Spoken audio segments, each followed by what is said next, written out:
Good evening, hello and welcome to the news today. Our top focus tonight, 18 soldiers martyred in Uri's terror attack a day after the country mourns the loss. Recoveries from terrorists include large quantity of food and medicine packets having Pakistani markings.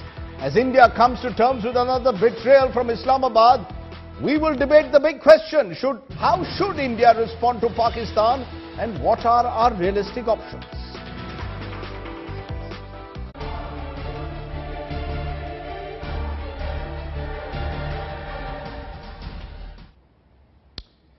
Let's turn to our top story then tonight. 18 soldiers have been killed in their sleep by terrorists in Uri yesterday.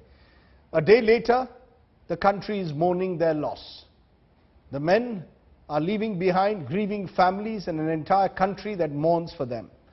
They defended the nation, but the tears and screams of their loved ones should remind us every single day that their sacrifice must never be forgotten. We at India Today salute every soldier who puts his life on the line. We want to start today's program with a dedication to the families of the martyrs of Uri.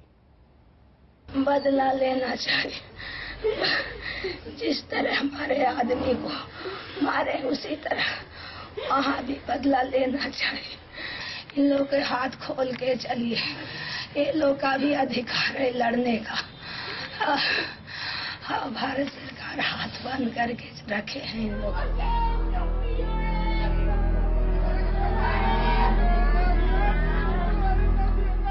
Families of the braves who perished in Uri, pressing the Modi Sarkar to seek revenge, to make Pakistan pay for every drop of blood lost. A clamour to unshackle our soldiers.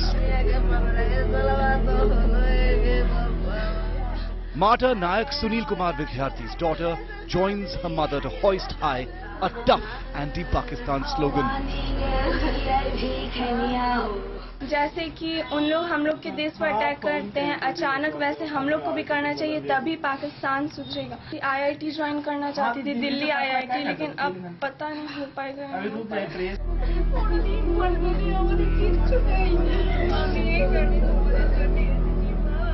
22-year-old Gangadhar Dului, the sole breadwinner of his family, has left behind an entire village in Howrah in tears.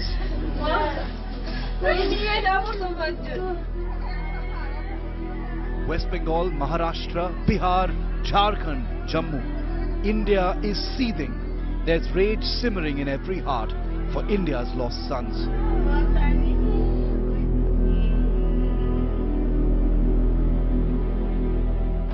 Martyr Havildar Ravi Pal is now just a memory in these pictures. These eyes cannot hope to see him smile at her again.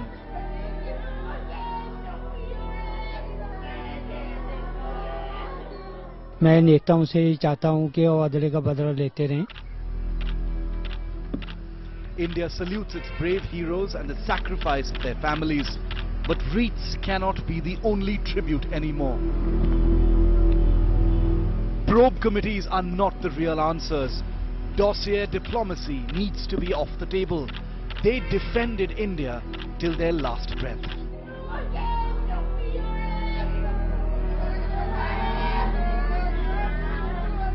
Now their families are screaming to be heard, seeking retribution, a befitting reply and an end to the mindless butchering of our Jawans by the enemy. Bureau Report, India Today. As you saw in the story, India is angry. Protests are being staged across the country as people demand the toughest possible action against Pakistan. Superstar Amitabh Bachchan, cricketer Gautam Gambhir, yoga guru Ramdev, all joining India's cry for action against the perpetrators of Uri that killed 18. The question is that anger reason enough to put pressure on the government to act?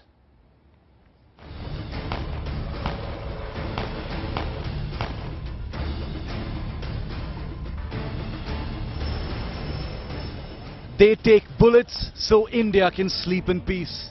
But someone is to blame for Uri. Some tough calls have been avoided as Pakistan preys on Indian soldiers. India has now stood up. The echo is loud and clear. Enough. ये बड़े दुख की बात है, बिना किसी वजह के, बिना किसी प्रोवोकेशन के उनको शहीद होना पड़ रहा है। इससे हम सब बहुत दुखी हैं और नाराज हैं। Gautam Gambhir's angry outburst on Twitter voiced India's sentiments, batting for the soldiers who made that supreme sacrifice, attacking the Indian leadership for dilly-dallying on tough decisions despite 6 big strikes on India in 9 months.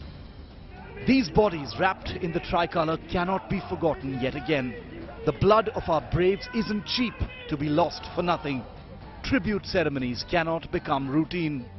देश के प्रधानमंत्री नरेंद्र मोदी जी को बुद्ध की और युद्ध की दोनों की साथ-साथ बात करनी होगी और अब मात्र बयान देने से काम नहीं होगा. The Pakistan terror hunt has to stop, and now. Words alone cannot stop this bloodshed. Hindus and Muslims, the young and the old, and even political voices across the spectrum have joined hands against the enemy.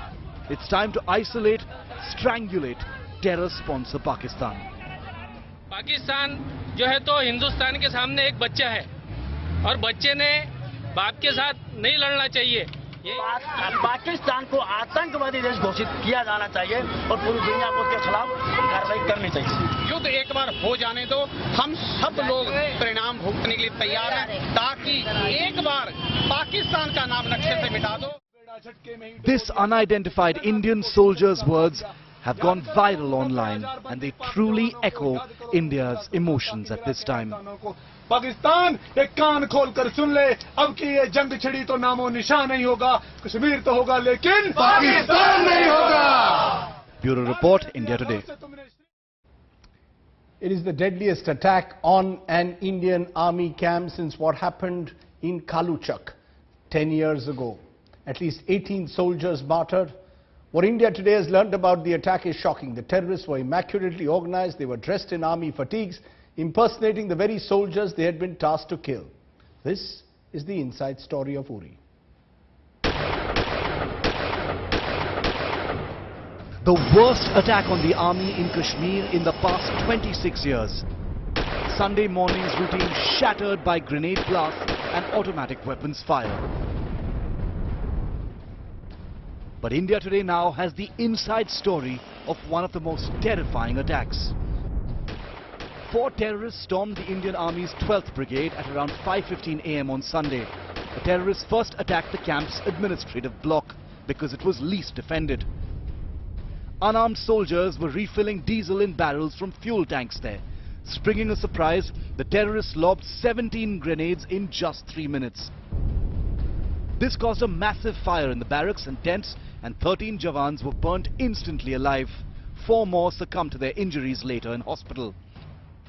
The smoke, however, disoriented the terrorists. It was a 19-year-old Dogra regiment soldier who shot dead the first terrorist. Despite severe head injuries, he challenged the others as well. Since the barracks were empty, the terrorists took defensive positions inside the barracks on the 2nd floor and kept firing till 4 paracommandos stormed the building and eliminated each one of them with automatic fire. A detailed analysis of the attack that took place on this camp here in Uri suggests how those who carried out this assault were very well planned. They knew the exact moment, perhaps the moment where was the weakest in terms of the guard in this camp, also had access to information about a changeover of troops taking place between one unit to another. Top intelligence sources have told India Today that 3 Jaish-e-Mohammed Fidaiin units had entered India from Pakistan. While one was eliminated in an encounter with the army on the 12th of September, the 2nd unit was the one which attacked the army camp in Uri. The 3rd reportedly is still out there, still on the loose, tasked with spreading terror among civilians in Srinagar. India remains on alert. Pathankot, Poonch and now Uri. There seems to be a pattern which these militant organizations are employing while carrying out attacks on army installations. While there will be a probe to understand whether there were any loopholes, because an IB alert, an intelligence alert was already there suggesting an attack like this could take place. But the bigger question would be how the government would respond to this crisis. In Kashmir, there has been an unrest for more than 2.5 months now, and this growing violence and escalation in the level of militancy will only pose more challenges for the establishment. Cameraman Roof Shujaul Haq in Uri for India Today. Big headlines this Monday night. A day after 18 soldiers are martyred in the Uri terror attack, the nation mourns the dead. Pakistan stands exposed. The DGMO says India will strike at a time and place of our choosing. The mortal remains of the Uri bravehearts are being sent to their hometown. Shattered families appeal to the government to respond effectively to Pakistan. The world stands united with India, from United Nations to the US to the United Kingdom. Global condemnation pours in for the terror attack. Russia calls off a military exercise with Pakistan in POK. Another snub to Pakistan. Exiled Baloch leader Brahamdag Bugti applies for political asylum to India, declares he will file criminal cases against the Pakistani army generals in the International Court of Justice. Uri remains our top focus tonight, but a quick look at what else is making the headlines this Monday night. The Supreme Court appointed panel asked Karnataka to release 3,000 cusecs of Kaveri water to Tamil Nadu daily between the 21st to the 30th of September. Trouble mounts for Dawn-turned politician Shahabuddin. The Bihar government seeks a non-bailable warrant against him. The Supreme Court fixes a further date of hearing on September 28th. 50 people feared dead after a bus falls in a pond in Madhubani in Bihar. 25 bodies are recovered so far. Delhi's Deputy Chief Minister Manish Sisodia is attacked with ink outside the Lieutenant Governor's house in Delhi. The attacker is identified as the self-proclaimed founder of a fringe party. 3 arrested so far. Samajwadi Party family drama continues to unfold in Uttar Pradesh. Shivpal Yadav now sacks 7 loyalists of Chief Minister Akhilesh Yadav. But our top story tonight remains Uri. India has avoided so far taking any decisive action on training terror camps in Pakistan-occupied Kashmir. The Modi government's current thought process apparently involves the destruction of these ISI-funded camps. But when exactly India will set the ball rolling and what exactly are the risks remain a huge question mark.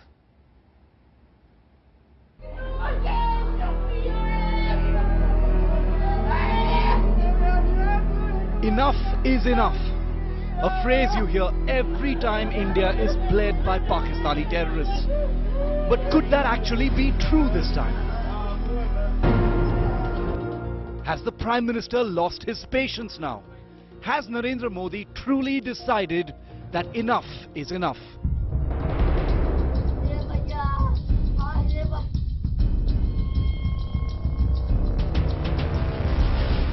While media organizations speculate on how India should respond, India Today gets you the solid facts. A 4-point inside view of Prime Minister Modi's actual thought process from top sources in the security establishment. Point 1, the first confirmation, is that India will mount punitive strikes on Pakistan. The details are necessarily classified and sensitive, but it is clear that the government won't let Uri be another 26/11 or Pathankot. ये एक action है, एक act of war है पाकिस्तान का, और हमारा रवैया वैसे ही होना चाहिए जैसे लड़ाई में है. Point number 2, the National Investigation Agency is investigating the Uri attack, but India will not supply Pakistan with evidence dossiers. India Today can confirm dossier diplomacy is off the table. और कहीं शायद हमारी डिप्लोमेटिक रिलेशनशिप में कोई कमजोरी रह गई, तो मैं समझता हूं कि परिस्थिति ऐसी आ गई है कि चाहे वो भारत हो या अमेरिका, दोनों ही देशों को सिर्फ शब्दों से काम नहीं चलेगा. Point number 3, for long India has dilly-dallied on taking firm military action on Pak-sponsored terror training camps in Pakistan-occupied Kashmir. The Modi government's current thought process involves a definite element involving the destruction of these ISI-funded camps. मैं तो कहता हूं कि जो valley है, जितने भी terrorist camps हैं, जहां से अटैक हो रहे हैं, सब पाक ऑक्यूपाइड कश्मीर से हो रहे हैं. लिमिटेड एक्शन जो है वैली के अंदर होना चाहिए. It can be called as a conflict zone. And finally, point number 4, India will set the ball rolling to formally designate Pakistan a terror state, both nationally as well as on a global forum through the United Nations. Pakistan is the equivalent of this deviant state. The Home Minister has called it a terrorist state, and they have been engaged in supporting terror. And we are not alone in saying this. Mr. Ghani, the Afghan president, when he came here, he said that.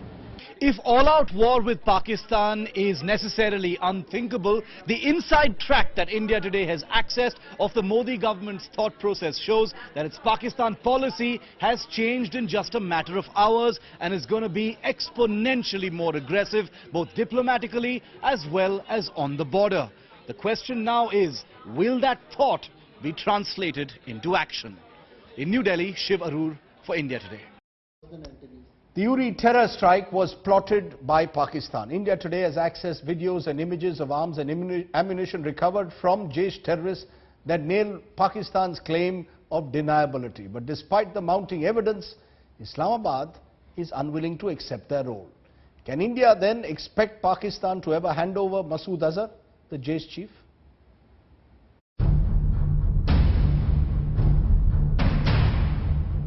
Exclusive images from the Uri attack site that nail Islamabad. Among the recoveries made by security forces, war-like stores bearing Made in Pakistan markings. Medicines, candies, packaged food supplies, 4 AK-47 rifles, under-barrel grenade launchers, grenades that set oil reserves on fire, ammunitions and magazines. Also recovered a map with markings in the Pashtun language revealing the detailed terror plan. A detailed analysis of the attack that took place on this camp here in Uri suggests how those who carried out this assault were very well planned. They knew the exact moment, perhaps the moment where was the weakest in terms of the guard in this camp, also had access to information about a changeover of troops taking place between one unit to another. The total recoveries during this operation, some of which I had mentioned yesterday, include 4 AK rifles, 4 under-barrel grenade launchers, 39 under-barrel grenade launcher grenades, 5 hand grenades, 2 radio sets, ICOM, 2 global positioning systems, 2 map sheets, 2 matrix sheets. These are the sheets that they use when they move from one place to the other as guidance points. And in addition to this, there was large quantity of food and medicine packets having markings of Pakistan. All 4 Jaish terrorists, neutralized by the security forces, sported combat fatigues and closely cropped haircuts. A tactic to confuse, triggering a delayed response. This is a Jaish-e-Mohammed militants supported by Pakistan Army. India is preparing yet another strike on Pak to hand over the terror proof to Pakistan. जो कदम उठाएंगे वो देख करके उठाएंगे, सब कुछ में को ध्यान में रखते हुए, इसलिए इसको ज्यादा बयानबाजी करना इस वक्त ठीक नहीं है. Pakistan can continue to deny every proof, but it's payback time. What more evidence do they want when Hafiz Saeed in Pakistan claims responsibility of half a dozen terror strikes? जो हमारा डिफेंसिव माइंडसेट है, जो defensive attitude है, उसको बदली करना होगा. Israel की तरफ हमको ऑफेंसिव बनना पड़ेगा. हर बारी पाकिस्तान इस माफी की कोई कार्रवाई करता है तो हमको उसके ऊपर बहुत बड़ी कीमत रखनी होगी. Pak doesn't understand diplomacy, the ISI protection enjoyed by Jaish chief Masood Azhar. He bleeds India to earn Pak patronage, as he operates out of his heavily guarded base in Kot Bahawalpur in Punjab and stages anti-India rallies despite international sanctions. With God of Savant, Smita Sharma, Shuja ul Haq, Bureau Report, India Today. Now, as the Narendra Modi government weighs its next move, we want to focus on what are India's options today. I want to go across to Shiv Arur. What are India's options after the Uri terror attack? My colleague Shiv Arur lists some of them.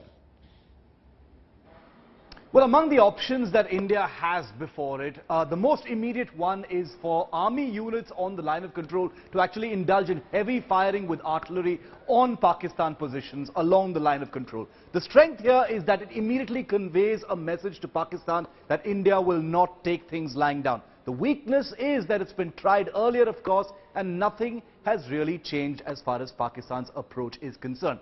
Option number 2 is to engage local militia to neutralize terror masterminds in Pakistan or POK. The strength, ready availability of mercenaries, very much like the terrorists on Pakistani soil. But the weakness, India will never indulge in such a thing because something like this can go horribly wrong when you don't know who you're dealing with. Option number 3, a remote-controlled drone attack on Pakistani soil or the terror camps. The strength, of course, is it's an unmanned drone. No need to send Indian Army personnel or aircraft across the line of control to hit those targets. The weakness is it requires precise ground intelligence. The drone could also get shot down. But more importantly, India actually doesn't have weaponized drones at this time, but we are in the process of trying to get some. So perhaps that will be an option in the future. Option number 4, go back on the Indus River Water Treaty to really punish Pakistan. The strength, it will severely hurt Pakistan. The weakness is it will invite international condemnation. Is that a road that India wants to travel? Surgical Air Force strikes happen to be option number 5. They've come up before as well after 26/11. The strength, of course, they send a very powerful message to Pakistan. The weakness, it could lead to an immediate escalation in hostilities, if not lead to all-out war. Option number 6, covert operations. You're hearing that word a lot these days. Across the line of control, send special forces or commandos. The strength, plausible deniability. The terror masterminds can be neutralized without them even knowing what hit them. The weakness is if India gets exposed, it could be massive embarrassment. This applies to any country, anywhere in the world that thinks of covert operations beyond enemy lines. There you have some options listed out, and I'm going to raise the big question then. What are India's realistic options? That's the question I want to pose to my guests who joined me tonight. G Parthasarathy, former Indian High Commissioner to Pakistan. Praveen Swami, Senior Journalist and Strategic Affairs Editor at the Indian Express. The two politicians are Sambit Patra, spokesperson of the BJP, and Sanjay Jha of the Congress, and also Lieutenant General Shankar Prasad, defense expert, and Rana Banerjee, former Special Secretary, RNAW. I want to ask you all, gentlemen, if you were the Prime Minister of India, or if you were in the hot seat today, what is the realistic option that you would choose? That's the question I want to pose to each and every one of you. Start with you, Mr. Parthasarathy. If you had an option today, what is the realistic option given the situation and the risks involved? It's very nice in a TV studio to perhaps saber rattle, but the truth out there is far more complex. Yeah, I think we should realize this. Firstly, on matters military, don't interfere. It is for the military knows what to do, it knows how to take revenge, but it will be at a time and place of the military's choosing. Don't rush it, because right now every Pakistani border post will be alert waiting for it. That's a decision for the military in consultation with the intelligence to take. I would rather not discuss it here. They will do it, I have no doubt. Are you saying that the military has the capability, for example, to do what is being suggested, target Pakistani terror camps, which are a shifting target? Let me tell you something. This talk of targeting terrorist camps is rubbish. Is rubbish? Is rubbish, because these camps move. These camps are rather deep in when they are not moving. So, but there are, that's why I say, leave these things to experts and don't speculate. Even I, who have dealt with this for years, serving twice in Pakistan, I wouldn't do it. So the crisis committee meetings that we see headed by Home Minister Rajnath Singh should not be taking the decisions in your view. You believe the military really, leadership should be taking my view of this is, these are issues discussed by the military and the experts with the Prime Minister and Defence Minister. Okay, let me then raise it to you, General Prasad. If you were in that hot seat, what is the decision you would take? And surely I know many of these decisions would never be aired on national television because they would be involving covert operations. But what do you think India's realistic options are? This whole talk of bombing Pakistan-based terror camps, is that really a realistic option? Well, you put me in the hot seat, therefore I must answer the question that you asked me. Today, the situation is grave. While a diplomatic offensive can be launched, a military option has to be considered seriously. The diplomacy and military options are two sides of the same coin. Let me not talk about diplomacy, let me just talk about the military option. Military option is available clear-cut in the procedures laid down by the Government of India and time-tested. We have a Cabinet Committee of Security which consists of principal ministers of the Foreign Ministry, Home Ministry, Finance Ministry, Defence Ministry and chaired by the Prime Minister. There are invitees to this meeting, and the invitees to this meeting are the 3 service chiefs including the Chairman Chiefs of Staff Committee. The other members, depending upon what is required, are the intelligence chiefs, both of the external intelligence and internal intelligence. So that's procedural. Do we have the capacity, the capability, the willingness, the readiness? One minute. Do we have the capacity, capability, willingness and readiness to engage in this military option? Yes. There are 2 options available. One is the tactical level and one is at the strategic level. The tactical level has to be unleashed, as Partha said, by the military at a date and time and place of their choosing, which is very temporary. The terrorist camps are not static. Everybody knows it. We have said it over years. We can do a fire assault, we can bring certain damage to the defense installation, and when we do it is a matter of defense services to decide. What I'm talking about is a strategic offense. For strategic offense, we have an excellent example available to us, like what we did against Bangladesh when we liberated that country. It means that the CCS must sit together and work out a strategy, whether it is to do a proper attack into POK or whether it is to use the Air Force or the Navy or how much of the Army. I'm sorry to tell you that the CCS has not met since yesterday even once. I haven't seen the Chief of Air Staff. Maybe he has met him. But my knowledge is only based on what the media shows me. I haven't seen the Chief of the Air Staff go anywhere. I haven't you are seen talking the of an escalated action. I don't know. He must be here in Delhi. Sir, but he has to be invited. Just a minute. I'm not talking of an escalated action. I'm talking of a preparation. I'm talking of a preparation. The preparation by itself is an offensive action. Unless you prepare, you will be in trouble. You cannot go to war or you cannot go to a limited military action without preparing for it. Are we ready for it? That's the question. Are we ready for it is the question that was answered by Manekshaw in 71. He told Prime Minister Indira Gandhi in February that I'm not ready. I need ammunition. I need weapons. I need training. I need movement. Is that question being asked to the service chiefs today? Is the air chief on board today? Is the naval chief on board today? Is the army chief satisfied with his equipment state? Is the army chief satisfied with his mobilization? We spoke about the mobilization of the Indian army. When Prime Minister Bajpayee moved, they had a parliament attack and mobilized the army. Nothing happened at the end of it because we weren't ready. Can I therefore required 6 months to prepare. We will come back to the question of readiness in a moment, because you know, we will reach a stage in any television discussion where there are a lot of issues that can be raised in a studio, but the ground realities are different. Rana Banerjee, the ground reality, even if it is to be this limited military strike and preparations for it, as General Prasad is talking about, actually going into POK, possibly launching some kind of a limited operation, do you believe that the risks involved are such that it is an option that simply has to remain on the table? It's only a threat, but it cannot actually be realized on the ground. Why not? Well, some marginal intrusions could be done. Marginal intrusions could be done, but in any case, any such action would lead to escalation on the ground from the other side. So we must calculate this coldly, dispassionately, and from a tactical point of view, the army must be the ultimate decider of such actions. You know, the question is, Praveen, and you've been writing about this, are we actually ready? You know, in all this is the readiness of the Indian army. Mr. Parthasarathy is saying this is a decision to be taken by the military at a time and place of their choosing. But for that you need the readiness, you need the political will.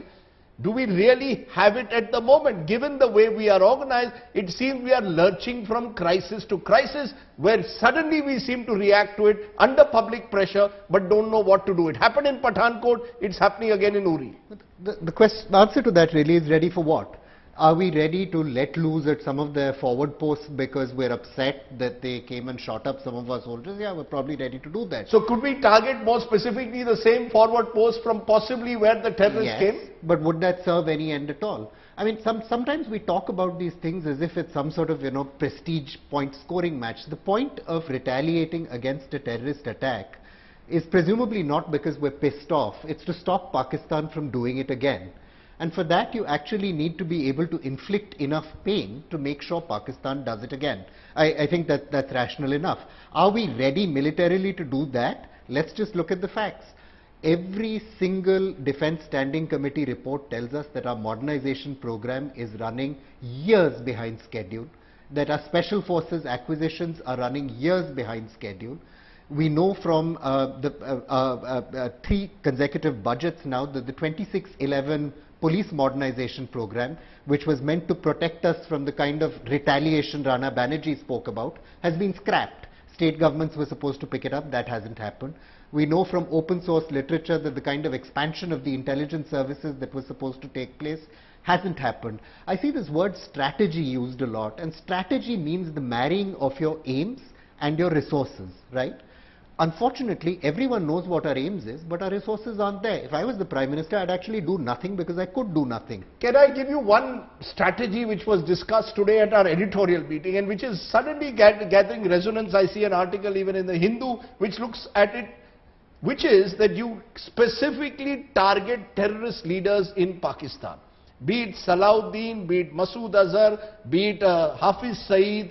You specifically target them and eliminate them in a covert or overt operation. Is that something that we have the capability of, that we should be considering an Israel-like strike at specific leaders? Let's say we did that. Let's just say hypothetically, because I don't know, maybe the Prime Minister does, whether we have the capacity. But let's say this bad guy walks into the National Security Advisor's office tomorrow and says, you know what, give me $1 million and I'll blow up Hafiz Saeed tomorrow, and we believe he can do it. Well, one thing we can be certain about is the day after that, whoever is Hafiz Saeed number 2, because that's not the end of the Lashkar-e-Taiba, is going to have bombs going off in Delhi, Bombay, Chennai, wherever else, because they're not going to sit quiet. That's not the end of the story. And if you were the Prime Minister, what decision would you take at that point? Is one Hafiz Saeed worth 5 bombs to you politically in each of your cities? Is that what it is coming down to, the risk? We don't seem to measure the risks involved in all these operations when we do the chest thumping in studios. Let me say one thing. I go back to what I said. I have two points to make. I go back to what I said. Leave it to the military.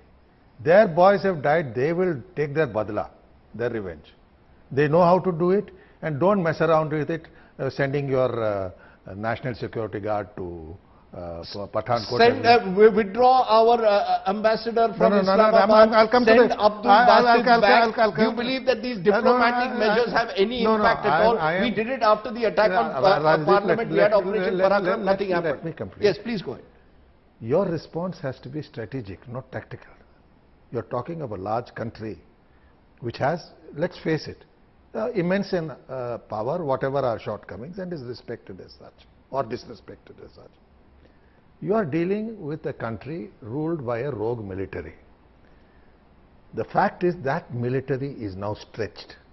Remember, it is fighting battles in 3 provinces. So it's the 11th most powerful military in the world, when you are the 4th most powerful. So it's one thing to say that it's a rogue army, it's being stretched. It is the 11th part. Do we want to take that risk? Go ahead. You don't let me complete and you keep interrupting me, I can't talk. Go ahead. The fact of the matter is, they have got 200,000 troops fighting in Balochistan and in the frontier province. They have used air power. And you have a very alienated population. You have another more unfriendly neighbor than us for them in Afghanistan. They are now into this 2-front situation, and what is happening across the western border is of interest. And you will have to work on that. The other point is, it's not our job to make life easier for them. And since you want to tie them down, you can tie them down here much more domestically and raise the costs for them. You're ultimately going to succeed when the army gets discredited. And after what has happened in the frontier province, they are getting discredited. So you're saying raise the cost for the Pakistani army. Raise the cost for the Pakistani army. We have several means of doing it. But for what has happened here, yes, I believe retribution is necessary. That retribution the army knows how to take. They will take it. Can it involve withdrawing our diplomats? Now, if you're coming to the diplomat... Completely isolate Pakistan diplomatically or break all diplomatic ties. Prime Minister says, I'm not going to the SAARC summit. I will not deal with Islamabad. Just a minute. First of all, let us also realize that Pakistan's terrorism has landed it in trouble with 3 members of SAARC. Bangladesh, India, Afghanistan. All 3 who are not represented at the requisite level. You should aim at marginalizing SAARC. You should aim at reactivating BIMSTEC and developing your connections eastwards. You bypass Pakistan strategically through Chabahar. So I think these require strategic thinking and they're a process. But for this immediate thing, yes, there is inflamed public opinion.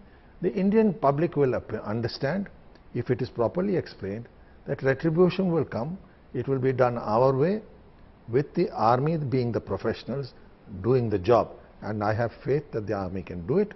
They've done it in the past, they can do it again. A quick word then from you, General Shankar Prasad. Given what particularly Praveen also said earlier, the difference between what we would like to do and what we are capable of achieving, should we therefore be aware of the realities before we speak of a limited operation, for example, in POK, or we speak about some kind of a limited conflict with a nuclearized neighbor? Do we need to be more careful about how we speak in these matters or how we act more specifically in these matters? I completely agree with Praveen.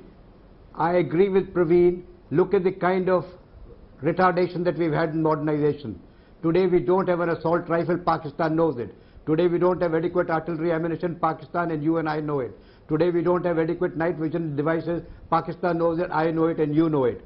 If these kind of deficiencies exist in the army, are we prepared to go for a strategic option? Certainly not. So Pakistan will keep doing these things unless you make your armed forces worthy of exercising a strategic option. This is exactly what Praveen said, this is exactly what I believe. And when I say I need 6 months to prepare, to be able to launch a strategic offensive, that is exactly what I'm saying. Now, please understand that the very fact you begin to prepare is a deterrent by itself. Tomorrow, if at the Palam airport you have 1 aircraft landing with assault rifles and another ship docking in Bombay with artillery ammunition and another plane landing in Jaipur with the night vision devices, you will see that it will have immediate effect on Pakistan. Let the CCS meet every Tuesday, every Monday at 9 o'clock in the ops room of the Military Operations Directorate and see what happens there. So you're every calling... week the Prime Minister and the CCS is taking note of how the preparations are going on, then it will happen, it will begin to show results now without having to unleash a war. While that may be going on, Partha says rightly, let the military take a tactical option. How much it is going to damage Pakistan is not very much. I agree, it has happened in the past, it will happen today, it will happen in the future. But the damage is restricted, very limited for a small period of time. If you want to stop terrorism from Pakistan, if you want to teach them a lesson, you have to get strong and fill up all these deficiencies for Pakistan to understand that this country now means business. And if you do this business for 3 months, you will see the results.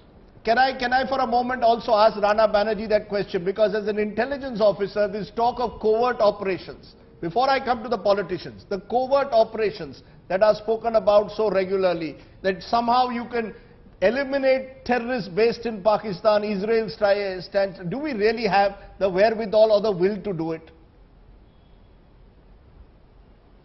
No, we may be having the will to do it, but we must understand that they are very strongly protected. There are 2 or 3 layers of protection each time for each of these high value terrorists that are given safe haven in Pakistan. It is not that it has not been thought of, but to do this it will require a great deal of detailed planning and also deniability. Any covert action has to be deniable. So it has to be done in an unconventional and unexpected manner, and it can still happen. Can I for a moment, can I press the pause button? Many ways to. Can I press the pause button and turn to the politicians? Because I came to you all at the end because the last thing we need in a program at a time like this is the political tutu meme. So I do not want that, and I want instead to play the sound bites first of the Prime Minister and Sushma Swaraj when they were in opposition, to only make the point that perhaps it is easier to deal with Pakistan when you are in opposition than when you are in power. Just listen to them, Sambit Patra and Sanjay Jha, and then I want to understand from you, are you all capable of working together in any operation that the government want to launch against Pakistan? Listen to what the Prime Minister said when he was in the opposition. ये माँ बेटे की सरकार ने जवानों की हार क्या करके रखा है। आए दिन हमारे सेना के जवानों को मौत के घाट उतार दिया जाता है। पाकिस्तान हमारे सेना के सर काट के ले जाता है। भाइयों बहनों, ये माँ बेटे की सरकार का तो एक ही मंत्र है, लाल बहादुर शास्त्री का मंत्र था, जय जवान जय किसान। माँ बेटे की सरकार का मंत्र है, मर जवान मर किसान। सेना के जवान देश की रक्षा करते हैं, लेकिन पाकिस्तान आकर के मेरे सेना के जवानों का सर काट ले। और दिल्ली में बैठी हुई सरकार पाकिस्तान के प्रधानमंत्री को चिकन बिरयानी का भोजन कराए। ये नीच राजनीति है कि नहीं? ये नीच राजनीति है कि नहीं है? ये नीच कर्म है कि नहीं है? अगर ये सिर नहीं आए तो उनके तो 10 सिर आए। सवाल ये है कि हम बिल्कुल प्रतिक्रिया के अलावा बैठे रहें और खेल खिलाते रहें और वार्ता करते रहें, ये तो नहीं होगा।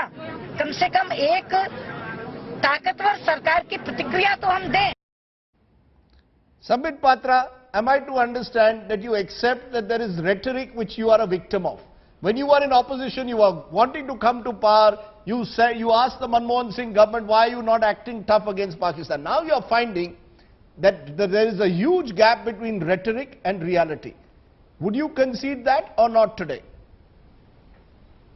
No, I would not concede that, because I consider the people of this country extremely intelligent, and people of this intelligent country do not get carried away by mere rhetorics. They firmly believe in the resolve and the intent of the person who gives the speech, and they knew that Mr. Modi's resolve was firm, and they have faith on Mr. Modi. No, but what is the resolve? After Pathankot, after Pathankot, we saw the Pakistanis being invited, the ISI being invited to actually see the role of Pakistan in the Pathankot attack. Now we even saw your defense minister saying no terrorist can enter without our permission. Now you've seen what has happened. Has the time come now to talk less and act more? There has been too much of talk and very little action. Who said very little action? There has been a lot of action, and I believe Mr. Asdeep Sardesai, though I am the BJP spokesperson, but I should read out for you the statement which has been released by Ghulam Nabi Azad, the Congress top leader. In fact, he released a statement yesterday, and I would like to quote it for you, since you did not want to have any tutu meme. I quote, "Many terrorists have been killed at the border by our soldiers. Maybe they in the sense Pakistan, were very angry because of this. This year a record of sorts has been created by the Jawans of Indian Army by killing all the infiltrators from Pakistan in Kashmir. I don't think there were so many numbers killed in 1 year, and that is the reason as to why Pakistan is taking revenge." So I think Mr. Ghulam Nabi Azad has rightly stated, when you say no action has been done, maximum number of infiltrators have been killed in 2016, and the number is 110. And secondly, let me also remind you, I mean, this is an academic issue, others would understand that. I mean, look as to why the Uri attack is extremely important. Because of Mr. Modi's statement on Balochistan, the focus has shifted away from Kashmir to Balochistan. Internationally also, Pakistan has been isolated. Human rights crisis, human rights atrocities and genocide in Balochistan was the center of discussion across the globe. Naturally, the Pakistani dispensation, and particularly the deep state within Pakistan, wants that this whole discourse should shift from Balochistan back to Kashmir. And that is the reason as to why they bring war to the doorstep of Uri, bring the war to the doorstep of Kashmir, thinking that, well, yes, the focus would be shifting to Kashmir. This itself means that there has been a paradigm shift as far as the Pakistan policy vis-a-vis Sir, Modi the terror government is attacks concerned. continue. Please The don't- fact is, what you say paradigm shift, the fact is terror attacks continue. The fact is the vulnerability of our forces is being exposed. But Sanjay Jha, quick response before I go back to the experts. I want to understand, will the Congress party stand united with Mr. Modi, whatever action the government chooses to take? Rajdeep, the reality is I don't think Mr. Modi's government has any policy on Pakistan whatsoever. If they have one, if at all, it's shambolic. And let me add this point here. And I'm glad you replayed the video of the past of Mr. Modi and Sushma Swaraj. I mean, this muscular machismo and, this belligerent rhetoric of the cabinet colleagues of Mr. Modi and himself as well of the past have only aggravated matters. Will you stand by the government, sir, if they were to choose to take stern action? Situation we are in. Would you stand by the government if they were to take stern action? Let me tell you, when it comes, Rajdeep, when it comes to matters of national security, terrorist threats on India, I don't think it's not just the Congress. I think no political party on that will not support the government, provided, of course, that the government takes everybody into confidence. I mean, if you notice the way, I'll give you one example. I'll give you one. No, let me finish this. I don't think we should ignore this one reality. I think Mr. Modi making a reference of Balochistan in the Independence Day speech has walked into Pakistan's trap. I think Pakistan today is trying to internationalize Kashmir issue right when the UN is on, because I think we have given them a very strong political handle. I mean, these are things that we need to discuss at this point of time. Mr. Modi has an explanation to make. You can't use foreign policy to cater to a domestic vote bank. End of day, I think if the soldiers are dying in India, the political leadership in this country cannot just kind of say it's on account of cross-border terrorism alone. What are we doing to send out a categorical message? I will have a political debate on another day. I will have the political debate on another day. Maybe it's my error today to bring in the politicians when I wanted to focus on the expert. I will have a political debate between Mr. Patra and Mr. Jha on another day. Today, let me come back to the experts, because I want to ask from you. We put 6 options at the start. You very cleverly had the whole debate that you wanted to have. No, sir, I have not. I have barely given it 2 or 3 minutes. I want to focus on the... Please, we will debate this entirely, whether your government has got its strategy on Pakistan right or not, on another day. At the moment, let's talk about what are the realistic options that we have. I would like to focus on that, Mr. Patra. I apologize if you feel that I have got something which generates a tutu meme. I don't want that. I would like to know the realistic options, Praveen Swami. Today, I started off by asking you if you were in the hot seat. You're a journalist. As a journalist, from the outside, do you believe what is the most realistic option you see today that the Indian government has to cater to this sentiment that exists on the ground? I can understand the tremendous pressures on the Prime Minister and the ruling party, given all these words that have been used. But the worst thing to do is to walk into a bigger blunder because of mistakes made in the past. And I think the reality, given that the element of surprise has been lost, given the problems with equipment, given all these errors that have taken place, is to lurch into a war you cannot win.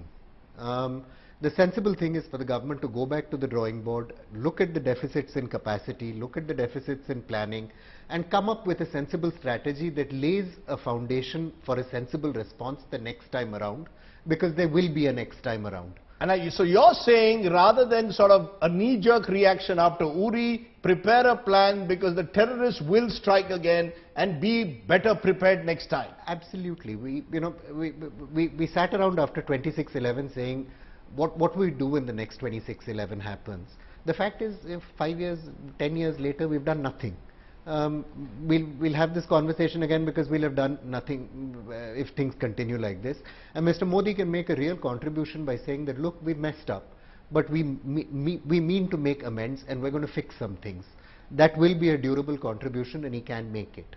Your immediate suggestion to the government, what should they be doing right now? Because there is this anger on the ground, there is a domestic constituency, whether you like it or not as a politician. Straight at this stage, we've got several political options, diplomatic options. Most notably on SAARC, most notably on isolating Pakistan. SAARC, what would the option be? The Prime Minister makes it clear he's not going to Islamabad. No. We can easily work it with Bangladesh. 2 options. Go and make life miserable for the Pakistanis along with Bangladesh and Afghanistan. And SAARC. at SARC in Islamabad. Or agree, the three of us agree not to go. And have a separate SARC meeting. Not a separate SARC meeting, you got BIMSTEC waiting for you. All the others will be in BIMSTEC. So create a sense that Pakistan is isolated in the neighborhood. Isolating in the second point I'd like to make is, we have several options which Mr. Banerjee would know, I would rather not discuss. Given the situation in Pakistan, exploit it to the hilt. You're saying covert operations without naming the exact nature of those covert operations. Exactly. The other point is, we have reduced defense spending to 1.7% of the GDP. This is ridiculous. You want to defend this country in the face of threats from Pakistan and China, it should be somewhere between 2 and 2.5. There used to be a time when it was 3. How can you continuously reduce your defense budget and expect the army and the air force to deliver? Then you start cutting, sprucing, and I'm not blaming this government. And it requires a terror attack for us to wake up to these realities. I'm not blaming this government. This has been a continuing process. Okay, let's leave it there. I'm not blaming any government. I think the reason we had the experts dominating this conversation, and I apologize to the politicians because that was perhaps my error to get you in a situation which would end in a tu-tu meh-meh, that this is not an occasion for that. This is an occasion to find rational solutions to what is a complex problem. And I didn't also want to go down the route of studio anchors who will resort to chest thumping, because that's not, calling for war is the easiest thing at a time like this. What is more difficult is a measured response that actually hits Pakistan where it hurts. Appreciate your joining us, gentlemen. Coming up next is my own take on what exactly I think can be done in the situation, based on expert opinion, of course. No government can afford to stay silent in the wake of a grave provocation like the Uri terror attack. But no government should be put under undue pressure by either the media or by having to reveal its cards in public. War is not an option between nuclear neighbors, but there are enough covert and overt options available to put the heat on Islamabad. Let the government exercise them with measured restraint and responsibility, but also with firmness. In the past, we have talked more and acted less. The time has come to reverse that trend. Our soldiers deserve better than banal soundbites and clueless netas engaged in political one-upmanship. That's my take tonight. That indeed is my take. This is a time to remember the dead, to remember our brave soldiers who tragically died in Uri. And as one of my guests said today, there could be more terror attacks, because terrorists, unfortunately, continue with their bloodletting. We need a measured response. We need a response which is restrained, but which is firm. That's what I believe is the way forward. And I would like you to think of our soldiers today. Yes, we are angry, but sometimes in anger, the best way to seek revenge is not with some sudden decision to go to war, because war has its own costs, but to make your enemy realize that there are huge costs in inciting a country to try and go to war. Think about it, and think about our brave soldiers. Good night. Goodbye.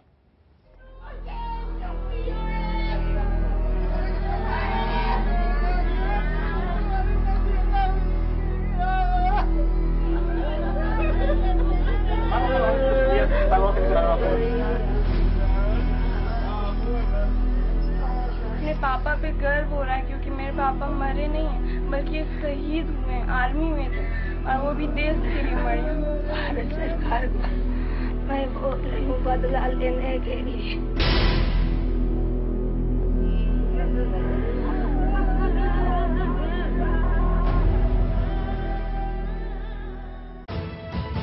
You are watching India Today.